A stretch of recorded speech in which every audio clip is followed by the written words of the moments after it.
વડાલીમાં ભર બપોરે રેલવે લાઇનનું કામ કરી રહેલા શ્રમિકનું મોત, શ્રમ અધિકારીનું જાહેરનામું બન્યું અર્થહીન।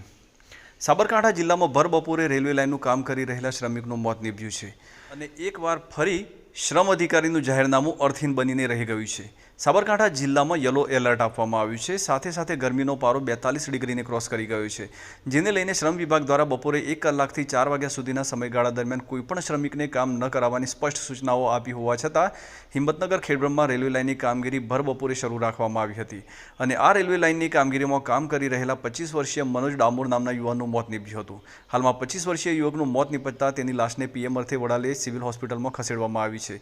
જો કે શ્રમ અધિકારી અને જવાબદાર વિભાગો માત્ર ને માત્ર જાહેરનામા બહાર પાડી દે છે, પરંતુ કોન્ટ્રાક્ટરો અને અન્ય લોકો આ જાહેરનામાનો અમલ કરે છે કે નહીં એ જોવાની તસદી પણ લેતા નથી અને એસી ઓફિસમાં બેઠા બેઠા સબ સલામતનો રિપોર્ટ આપે છે।